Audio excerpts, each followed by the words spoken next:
કે અમૃતની મેલડીને મળવા જઉં છું, તે માં તું રાજી થઈને કદાચ એને કંઈક મારે બતાડજે. એટલે તમારો લખેલો કાગળ તમારી ખોડિયાની મેલડી કે બૂટ બલાટ કે બેચરા પાઈ જશે, કોઈ મોમા પાઈ જશે, એટલે એ કાગળ પાછો મને લખશે ને હું તરત તમને જવાબ આપીશ.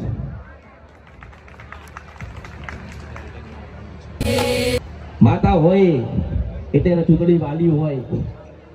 તમારી માને ચૂંટણી વાલી હશે ને, તમારી માને ગરબો તો વાલો હશે ને, તમારી માને સુખડી તો વાલી હશે ને, મારો ભાવ મારા સુધી લાયા છો ને, તો એવો જ ભાવ તમારી માં સુધી તમે લઈ જાઓ. હું એવું કહું છું કે તમે જેટલી ભક્તિ કરશો એટલા તમે સુખી થશો. જેટલી તમે માના પ્રત્યે તમારો ભાવ રજૂઆત કરશો ને એટલા તમે સુખી થશો. મારું કાર્ય છે કે દરેક તમારે સુખી જોવા, દુઃખ તમારા ઘરમાં હોય નહીં. પણ હું એવું કેવું છું કે પહેલા તમે તમારી માના થઈ જાઓ પછી મારા થવા આવજો. દીકરા માંગો તો એવા માંગજો કે માં તારો દીવો કરે ને તો દીકરો દેજે. માં દીકરા દે તો એવા દેજે કે માં ખોડિયાર તારો દીવો કરો. માં દીકરા દે તો એવા દેજે માં મેલડી તારો દીવો કરો. અને માં દીકરા દે તો એવા દેજે કે બ્રહ્માણી તારો દીવો કરો. જો નસીબમાં હોય તો મેલડી મળશે, ભાગ્યમાં હશે તો ખોડિયાર મળશે, અને કદાચ ભક્તિ કરીએ છે ને તો બ્રહ્માણી મળશે. તમારા 1000 કામ હશે, 1000 પ્રશ્ન હશે, પણ તમારી માને ખબર છે કે તમારા જીવનમાં દેવ દુઃખ છે કે કર્મ દુઃખ છે, તમારી માને ખબર છે, તમારી માં એનું સમાધાન કરી આલશે.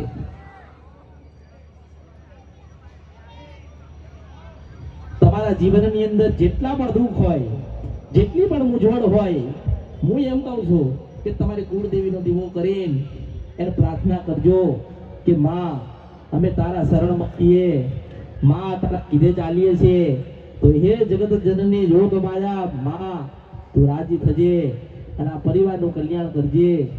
તો માં કલ્યાણ કર કર કર કર ના કરશે. માં છે ને મારશે પણ મારવા દેશે. માં છે ફરવા દેશે પણ કોઈનાથી કામ નહીં કરવા દે. આ તમે કહો છો ને કે આટલી બધી માનતાઓ માની અમારું કામ થયું નહીં, અમે આટલી જગ્યાએ જઈને આયા અમારું કામ થયું. હું એવું કહું છું કે તમારા 1 નહીં 1000 કામ હું કરી આલીશ. તમારો શ્રદ્ધા ભાવ મારા સુધી રાખો અને તમારી દેવની ભક્તિ કરો. આજે કદાચ 2 વર્ષ જૂના મારા ભક્ત છે એ આયા હશે, કદાચ 2 દિવસથી ઓળખાણ થયું હોય એવા આયા હશે, કદાચ કોઈ ચાલતું નીકળ્યું હશે ને એ કદાચ જોવા માટે ઉભા રહ્યા હશે, કદાચ કોઈક સાંભળવા માટે આયા હશે. જે મનુષ્ય માંથી અલગ પડી ગયો ને એટલે ઠોઠ કહેવાય, અને જે માના સાનિધ્યમાં આવી ગયો ને એ કુળદેવીના શરણમાં ગતો રહ્યો ને એ ભણેલો કહેવાય. કારણ કે તમે 1 થી 100 સુધી તો તમે ભણવાના છો, પણ દેવગતિનું કોણ બતાવશે? તો દેવગતિનું બતાવો તો તમારી કુળદેવી ખોડિયાર બતાવશે. દેવગતિનું બતાવશે ને તમારી બ્રહ્માણી બતાવશે. આ બીજે આશાઓ રાખો છો ને તમે બધા કે પેલી બાજિયા હારું કરી દેશે. કોણ હારું કરે? તમે ત્યાં જાઓ ને ત્યાં તો પેલી જઈને તમારી ખોડિયાર કહી દે ને કે ના કરવા દેતી, તમારી બ્રહ્માણી મેલડી જઈને કહી દે કે ના કરવા દેતી, એટલે તમારે કોઈ કામ થાય? હું એમ કહું છું કે પેલા ગુના જે થઈ ગયા હોય ને એની માફી માંગી લો. તમારી કુળદેવી પાસે જે ભૂલ થઈ ગઈ છે ને એને માફી માંગી લો તો રાજી થઈ જશે. કદાચ નાના મોટા 1-2 કાર્ય હશે તો હું કરી આલીશ. ભાવ છે ને તમારો, મારા ભક્તો છે ને, અને તમે હું તમારી ગુરુ, તમે મારા શિષ્ય છો, તો પછી કેમ જ્ઞાન ના આપવું? કેમ સાચો રસ્તો ના બતાડું? કેમ તમારી માં તમને ના બતાવું? પણ ના, થોડી ધીરજ રાખજો. થોડી તકલીફ પડશે, થોડી વેદના પડશે, થોડું સમજવામાં વાર લાગશે. અત્યારે તમે તમારા મારા થોડો અંતર છે, પણ જેમ જેમ ભક્તિ કરો ને એમ તમારા મારું અંતર ઘટતું જશે. જ્યારે ઘડતું જશે ને તાર પાસે આવીને ઊભી રહીને કહીશ કે તારું આ ગુનો ને આ ભૂલ છે ને આ દીવો કરવાનો છે, આ દીવો નથી કરવાનો, આ જગ્યાએ તારી માં બેઠી છે તારે મળવાનું છે અને આટલું તારે પકડીને બેહી રહેવાનું છે, નારાયણ તારા ઘરે આવશે.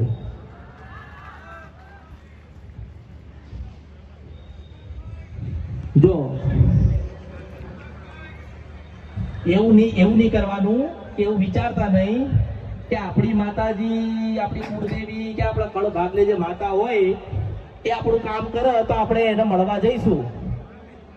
આપણી કુળદેવી આપણું સારું કરી દે તે એને નિવેદ કરવા જઈશું. આ તમે જે માન્યતા છે ને મગજમાંથી કાઢી નાખો. હું એવું કહું છું, જેને પણ મળી ને એને મેં એક જ વાત કરી, છેલ્લે એની માનું સમાધાન કરી ગુનો ભૂલ ગોતી મેં એને એવું કીધું કે તમારી ગુરુદેવી ખોડિયાલ થાય છે, મંગળવારના દિવસે વહેલા 5 વાગે ઉઠજો, પરિવાર કુળદેવી બ્રહ્માણી કે ખોડિયાલ હોય દીવો કરજો, સવારમાં ઉપવાસ ચાલુ કરજો, સાંજે જ્યારે પણ ઘરે આવો 5 વાગે કે 7 વાગે કે રાત્રે 10 વાગે પરિવાર બધા બેસીને હાથમાં સુખડીને શ્રીફળ લઈને એવું કહેજો, હે માં ખોડિયાલ, હે માં બ્રહ્માણી, અમારી કુળદેવી છો તો અમારા ઘરમાં આટલું દુઃખ છે, માં આટલી વેદના છે, માં ચારે બાજુથી ઘેરાઈ ગયા છીએ, કોઈ આધાર નથી, પણ હે માં આજે તારા શરણમાં તારા બાલુડા આવ્યા છે.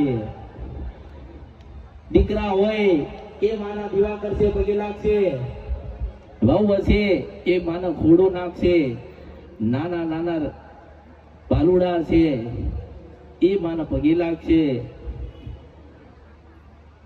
જેમ જેમ તમારા ઉપવાસ નું તપ વધશે ને, માનો કે આ મંગળવારે ઉપવાસ કર્યો, પછી આવતા મંગળવારે ઉપવાસ કર્યો, હું એવું કહું છું કે તમારે કોઈ જ માતાના કામ સોંપવાની જરૂર નથી. તમે વધારે ને 21 મંગળવાર તમારી કુળદેવી ના કરી જો ના કામ થાય ને તો ભાઈ બન મળવા આવજો. અરે માં છે ને એને ખબર જ છે કે મારા દીકરાને ભૂખ લાગી છે ને દબડાવવાનો. બાળક રોવે ને એટલે મને ખબર પડી જાય કે મારે દબડાવવાનો સમય થયો, તોય ધાવતા ધાવતા એ જ બાળક એની માના પેટમાં લાત મારા ના મારે છે, તોય માએ નાખી ના દીધો, તોય માં દબડાવે છે. એવી રીતે જ તમારી કુળદેવી તમને ધોલ મારે છે તોય બાથમાં રાખે છે. તમારી કુળદેવી તમને ઠપકો આલે છે તોય તમારી સાથે રહી છે. તમારી કુળદેવી નાના મોટા કંઈક વિઘ્ન આપે છે તોય તમને સુખી કરે છે.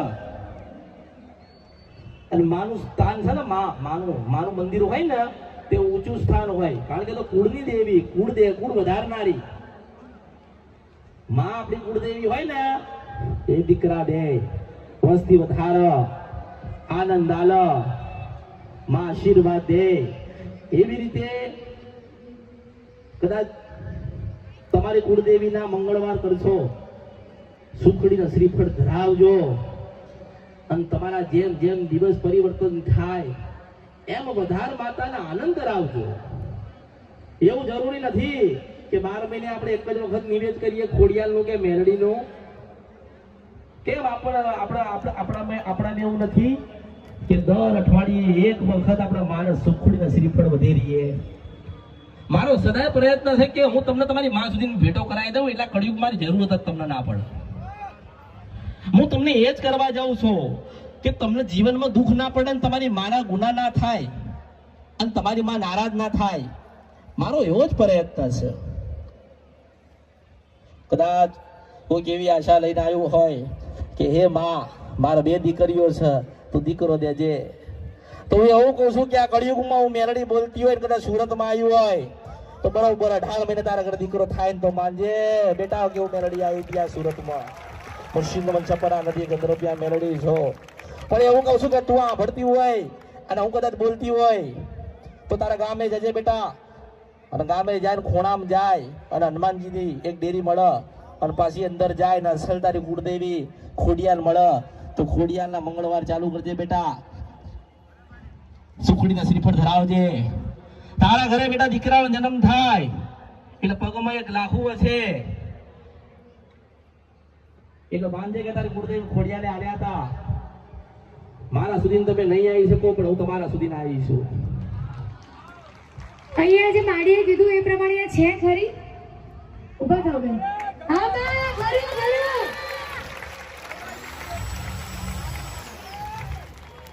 કદાચ હૃદયમાં આ વાત રાખીએ છે તોય કઈ કોક સાંભળવા આવ્યો છે, કોક જોવા આવ્યો છે, કોક ખાલી ખાલી કઈ જોવા આવ્યો છે એમ કે અમે તો બુવાજી છીએ ને, અમે મેલડીની ભક્તિ કરી, અમે તપ કર્યું. પણ એવું કહું છું કે હું સુરતમાં આવ્યું હોય ને, સુરતમાં ઘડિયા પલેરા સેકન્ડે કે હું કાળકાના મેલડી આવી હતી. એક મેલડી બોલું છું જે ઉજ્જૈન મેલીને તારે આવીએ છું, અને બીજી કાળકા પાવાગઢ મેલીને આવીએ છું.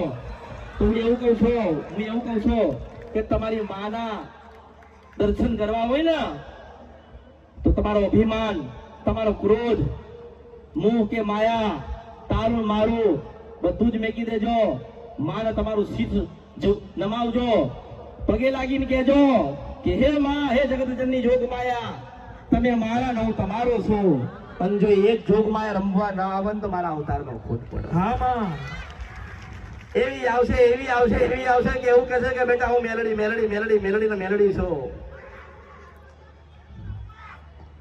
બાપ સાક્ષાત છો, અમૃત બાપાની ભક્તિને કોટી કોટી વંદનમાં.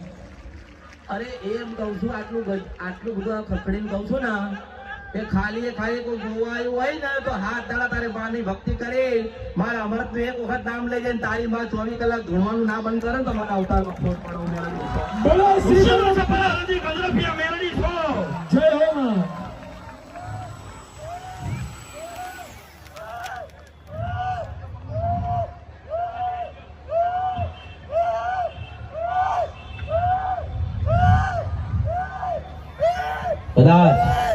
કદાચ જે માના વર્ષોથી જેની પેઢીમાં માં બેઠી છે એ તો ભક્તિ કરતો છે ને પટેલ, માતા છો. કદાચ વર્ષોથી જેની પેઢીમાં માં બેઠી હશે એ ભક્તિ કરતો છે ને. હા માં. અને એને ખબર હશે ને કે દીવા મારી પેઢીમાં થાય છે. હા માં. ભલે મારી બ્રહ્માણીના રામ છે, ભલે મારી બ્રહ્માણીના રામ છે. કદાચ એવું કહું છું કે કોઈ મુસલમાન હશે અને એ માં ગૂંથવા આવ્યો છે, કોઈક મુસલમાન હશે, મેં નથી કીધું કે તમે ક્યાંથી આવ્યા છો, કોણ છો. હું તો એવું કહું છું કે ભગવાને મોકલ્યા છે ને ત્યાંથી આવ્યા છો, અને મને ભગવાને મોકલી છે ને હું ત્યાંથી જ આવી છું. ભગવાને તમને મને સાથે મોકલ્યા છે કે હું કઈક સત્યનો માર્ગ બતાવીને તમને સત્યના માર્ગે મોકલી પરમાત્મા પાછા મોકલવાના. એવા દૂધ જેવા, હોના જેવા પવિત્ર કરીને, કોઈ ગુના ના કર્યા હોય, કોઈનું લઈ ના લીધું હોય, ખોટું ના બોલ્યા હોય, એવા કરી મોકલું. પણ એમ કહું છું કે કદાચ ખબર ના હોય અને કદાચ કોઈ મુસલમાન હોય કે મુસ્લિમ હોય અને એવી અરજી કદાચ આજ લઈને આવ્યો હોય કે હે માં, મારી માન તમે બતાવો, હું તો મુસલમાન છું પણ મને ખબર નથી. તે એવું કહું છું કે ઘરે જજે, ઘરમાં જાય એટલે 2 રૂમ વાળું ઘર પણ છે, અને એમાં ડાબી સાઈડ એક રૂમ છે નાનો, એમાં મેરડીમાં પાટલીઓ પર દીવો કરજે અને સુખડીના શ્રીફળ ધરાવજે. બરોબર 31 દિવસ થાય, 31 દિવસ સપને આવીને ઉભી રહે તો જ માલજે. મુસ્લિમ કે હું જગતજનની આ જોગમાં આ પાવાની દેવી કારોડી બોલતી હતી, હું શિવમ સપરા ખરું મારી ખરું ખરું માં. આપણા દરબારમાં એવા પણ ભક્તો બેઠા છે માં. અરે હું મેલડી છું, હું દરેકની છું, એટલે જ મેં કીધું તમે મારા ને હું તમારી છું, મને ઓળખો તો ઓળખાય.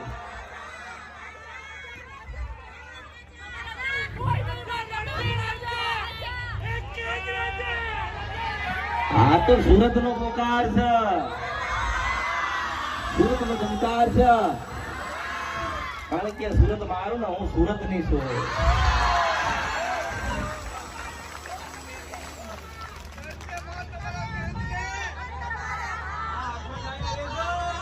ભલે હવે બીજી એક વાત કરવાની થાય કે કોક ભક્ત આવ્યું છે, એના ઘરમાં 5 સભ્ય છે, એની પેઢીમાં દાદાના વખતે હનુમાનજી પૂજાતા છે, અને હનુમાનજીની 8 થી 70 વર્ષ સુધી માનતા પડી છે, કરવા જજો. અને બરોબર કરવા જાઓ લાલ કલરનો નંદી માળો 25 કિલોમીટર પહેલા તો માનજે કે ઓય સર કાળકા મૂર્તિ ત્યાં કળિયુગમાં વિષ્ણુ ચક્રાવતીને ગંધર્વ ત્યાં મેળવી છો. જય હો માં. એટલે જેને મારે કહેવાનું છે, હું એક છું ને તમે 4 છો. માની મૂર્તિ હોય ને, માની મૂર્તિ, તો માની મૂર્તિ 10 હાથ છે. કેમ છે કે 2 હાથ હોય તો દર્શન ના આવી એક, તો 10 હાથ હોય ને તો 1000 હાથ લઈને આવશે. મારા 10 હાથ એના માટે છે કે તમારા માથે, દરેકના માથે હાથ મૂકવા છે ને, એટલે માતાએ 10 હાથ ધારણ કર્યા છે. પણ કદાચ તમારો સમય અને મારો સમય કંઈક લખેલો હશે. આ તો ફરતા હું પેલા વિદેશ ગઈ. હવે એક આ પેલા વિદેશમાં બેઠા ને એના કહું છું કે મારો અવાજ જતો હોય એના સુધી જાય તો બરોબર, એના સુધી જાય ને તો બરોબર કે એવું કહું છું કે દીકરો, 71 વર્ષનો દીકરો ચાલતા પડી ગયો. પટેલ પડી ગયો, 1.5 વર્ષથી